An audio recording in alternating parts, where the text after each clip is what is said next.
QR code కొత్తగా మీరు ఇచ్చారు. ఇదిగో జగన్మోహన్ రెడ్డి గారి పాస్ పుస్తకం ఇదే కదా.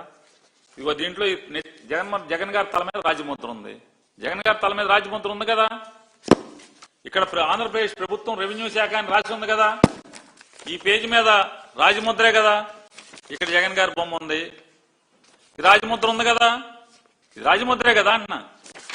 మరి ఏంటి ఏం తప్పు చేశారు? ఇదో క్యూఆర్ కోడ్. అసలు క్యూఆర్ కోడ్ సిస్టమ్ తీసుకొచ్చింది జగన్మోహన్ రెడ్డి గారు కదా. క్యూఆర్ కోడ్ ఉందా లేదా? పట్టాదారు పాస్ పుస్తకం మీద క్యూఆర్ కోడ్ సిస్టమ్ వచ్చింది జగన్మోహన్ రెడ్డి గారి ప్రభుత్వంతోనే ఈ ఆంధ్ర రాష్ట్రంలో మొదలా కాదా?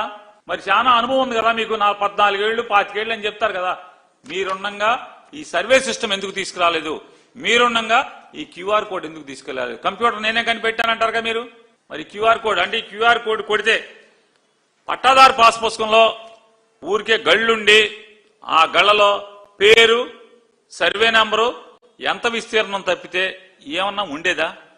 ఖాతా నంబర్ ఉండేది ఫ్రంట్ పేజీలో, పేరు ఖాతా నంబర్ ఉండేది, ఏ రెవెన్యూ విలేజ్ ఉండేది, లోపల గళ్ళుండి గళ్ళలో సర్వే నెంబర్ ఎంత, విస్తీర్ణం ఎంత, దాంట్లో ఎంత ఉంది వీళ్ళది ఆ పేరు. మరి జగన్మోహన్ రెడ్డి గారు వచ్చాక అది ఉంది, అది క్యూఆర్ కోడ్ ఉంది, మ్యాప్ కొలతలతో సహా మ్యాప్ ఎప్పుడన్నా పట్టాదారు పాస్ పుస్తకంలో అంత క్రితం ఉందా?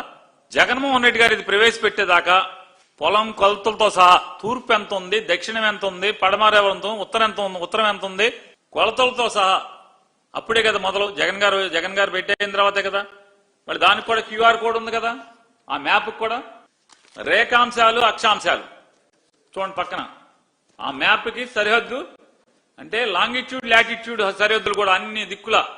ఆ పొలానికి ఎన్ని మొత్తం 8 కొలతలు. ఆ పొలానికి 8 కొలతలు ఇచ్చారు. ప్రతి పొలానికి 8 కొలతలు. ఎక్కడ కొద్దిగా కూడా బెసక్కుండా, ఎవడు ఆక్రమించకుండా, లాంగిట్యూడ్, లాటిట్యూడ్ అంటే రేఖాంశాలు, అక్షాంశాలతో ఉంది కదా. క్యూఆర్ కోడ్ ఉంది కదా. మరి ఇవన్నీ ఎవరు? జగన్మోహన్ రెడ్డి గారు ప్రవేశపెట్టినాయే కదా. ఇది ఇవన్నీ జగన్మోహన్ రెడ్డి గారు కదా మరి ప్రవేశపెట్టింది.